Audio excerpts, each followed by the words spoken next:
So next collection అండి, complete 3 piece set item with Bandhani దుపట్టాతో. నాకు బాందినీ దుపట్టా చూడగానే ఈ డ్రెస్ తీసుకోవాలి అనిపించింది.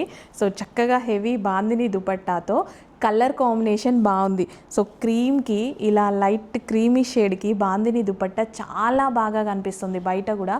అండ్ కింద మనకి ఇలా కట్ వర్క్ చూడండి, చక్కగా కట్ వర్క్ ఇచ్చారు 2 లైన్స్లో. అండ్ యోక్ పార్ట్ వచ్చేసి యాప్లిక్ వర్క్ అనమాట. So complete appliqué work, outline వచ్చేసి మగ్గం వర్క్ అయితే చేస్తుంది. హ్యాండ్ వర్క్ అండి, ఇది కంప్లీట్ హ్యాండ్ వర్క్ అనమాట. యాప్లిక్ వర్క్ మీద అవుట్ లైనింగ్ మొత్తం హ్యాండ్ వర్క్, మగ్గం వర్క్ ఇచ్చేసి మధ్య మధ్యలో పూసలు, ఇవి మొత్తం మనకి హ్యాండ్ వర్క్ అనమాట. కలర్ చాలా బాగుంది కదా. సో చక్కగా మనం ఇలా వేసుకొని చేసుకున్నా సరే డ్రెస్ చాలా బాగా అనిపిస్తుంది. సో కంప్లీట్ 3 పీస్ సెట్ అండి. సో మనకి ఇది 3 పీస్ సెట్, మంచి కలర్ కాంబినేషన్లో 3 పీస్ సెట్ వచ్చింది. క్వాలిటీ వచ్చేసి మనకి మష్లీన్ సిల్క్లో వచ్చింది, చాలా బాగుంది. సో ఇది వచ్చేసి bottom part. Complete 3 piece set item వచ్చింది, కంప్లీట్ 3 పీస్ సెట్. సో ఇమీడియట్గా అడ్మిన్కి వాట్సాప్ మెసేజ్ చేసి ఆర్డర్ అయితే ప్లేస్ చేసేసేయండి. ఇలాంటి కలెక్షన్స్ అబౌవ్ 1800 రూపీస్ ఉన్నటువంటి కలెక్షన్స్. సో మన దగ్గర ఇంత రీజనబుల్ ప్రైజెస్లో దొరుకుతున్నాయి. ఇదంతా మనకి పార్టీ వేర్ కలెక్షన్.